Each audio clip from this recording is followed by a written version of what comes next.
hate, hate, hate. I hate you, and especially hate. Okay, that one's kind of amazing. What's up, guys? Stipe here with a list of the greatest versions of otherwise hated cars. Let's go! The Pity Cruiser GT.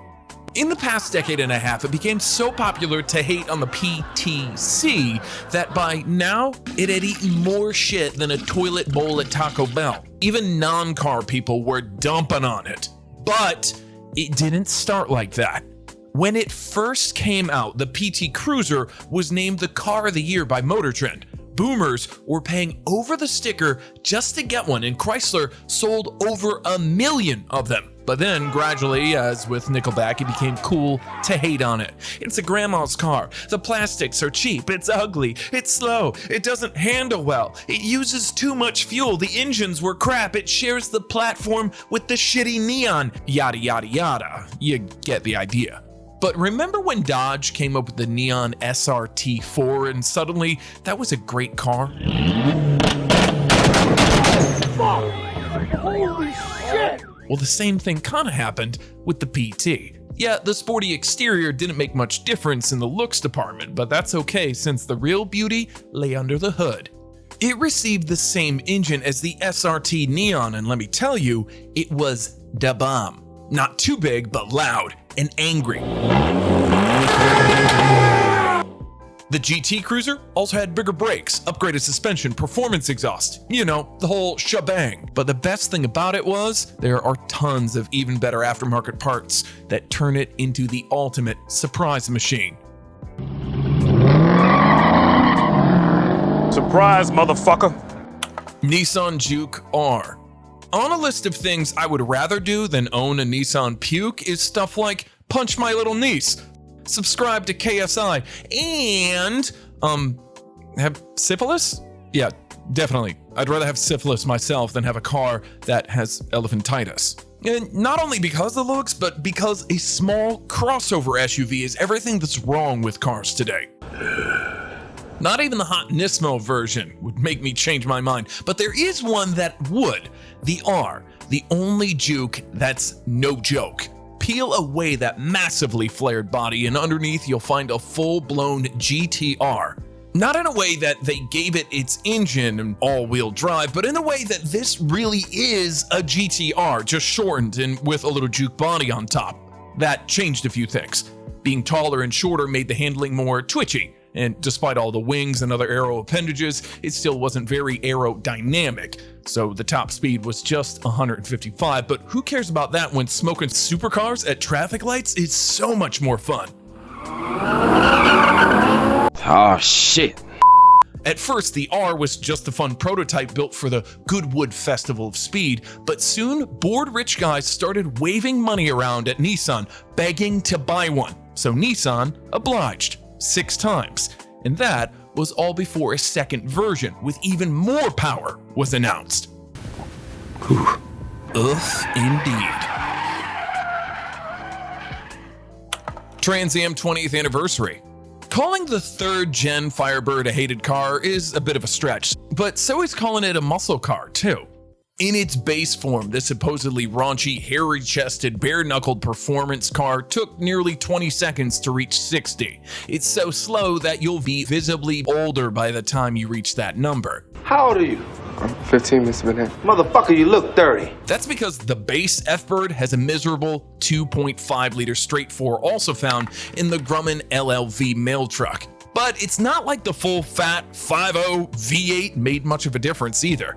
Clearly, just making the engine bigger wasn't working with the malaise era, so Pontiac turned to Buick for help.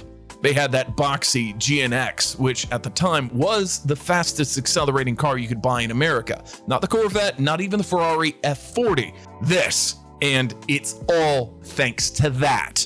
A McLaren-tuned 3.8-liter V6 with a turbo that's bigger than my head. Needless to say, with such a firecracker under its hood, the Firebird Trans Am was not only transformed, but it was also made even faster than the GNX from before. Probably had something to do with having less weight and more streamlined body. These TTAs were only offered in white bodies with a Trump-colored interior and only during 1989, which was the 20th anniversary of the Firebird model. Also, fun weird historical fact, it was only sold to people who were rocking a mullet. Probably. Either way, a rare gem from a time when all the other American performance cars were practically vegans.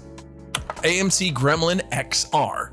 Compared to its rivals, the AMC Gremlin was not such a bad car, but when you learn that those rivals were the deadly Pinto and the Nazi wagon developed some 30 years earlier being the best pick, doesn't necessarily make it a great pick. It would be like picking the best guy to date out of these three. It also didn't help that the Gremlin was hella ugly. Tiny back windows, the sharp sliced ass, and an extremely long hood looked good on the concept, but here, somehow it all just went wrong. And sure, you could get a 304 V8 option, but as a whole, this car still had fewer fans than Yoko Ono. However, those who know that there is one very special version that is worth getting excited about. The Gremlin 401 XR. 401 as in 401 cubic inches. Only 22 have ever been made by the guy who ran the AMC dealership in Arizona. Mike Randall was his name, and he loved to go racing. Somehow he convinced AMC to send him 24 other high-output big balls V8s so he can plump them into a Gremlin and create the craziest dragster ever made.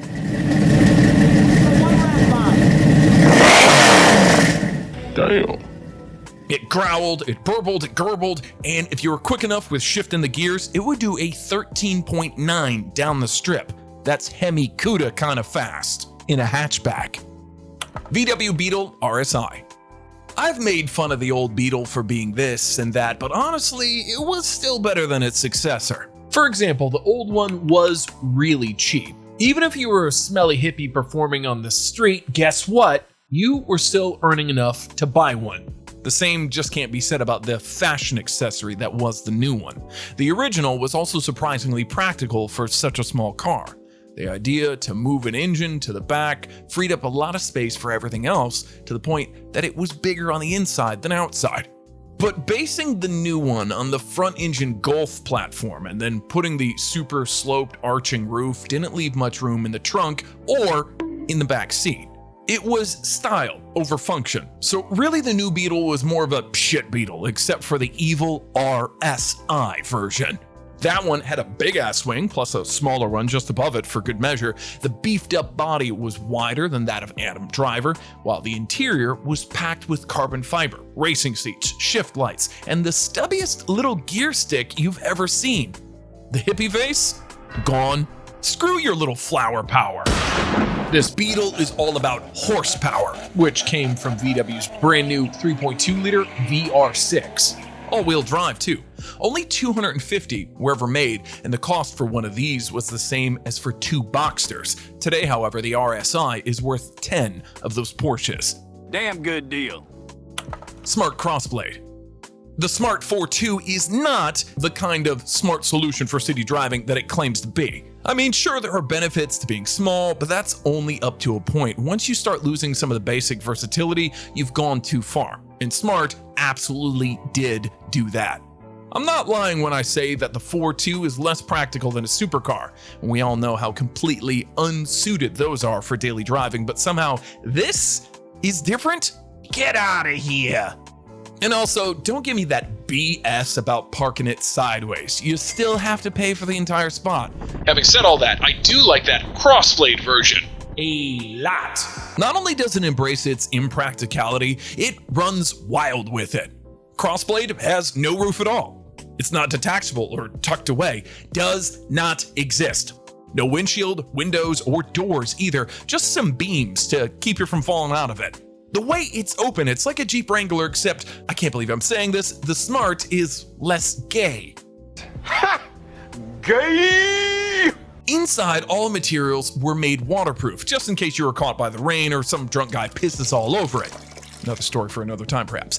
In short, the Crossblade is not a car, but a hop-in toy for when the day is sunny, and you just need some dopamine. Now, before I reveal my number one, here are 3 more great versions of shit cars. Know what they are? Write in the comments if you guess them. And at number 1, Signet V8. I can't believe I'm talking about the fucking Signet again. On its own, the AM Signet is not a bad car. Toyota's reliability, luxurious plush interiors, and Aston Martin's attention to detail are all great. But compared to the car that spawned it, it's easy to see why everyone rejected it. I don't care how nice the paintwork is or how soft the seats are. This can't cost 3 times as much as the Toyota IQ. Needless to say, the Signet failed to sell, so after just 2 years on the market, it was taken behind the barn and put to rest.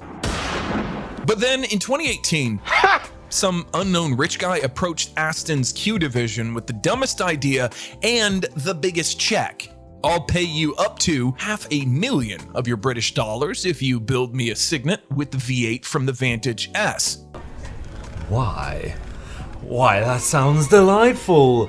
And here's what they came up with. The Signet V8. Compared to its obvious rival from Nissan, the Aston is an even smaller car, but has a much bigger engine.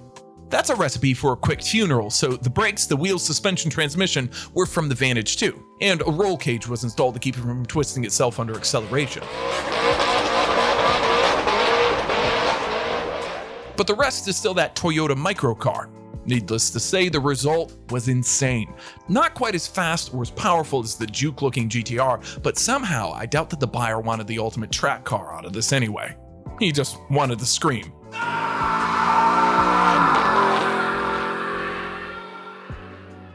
And that's all I've got for you this time. Go watch something else now, and I'll see you in the next one.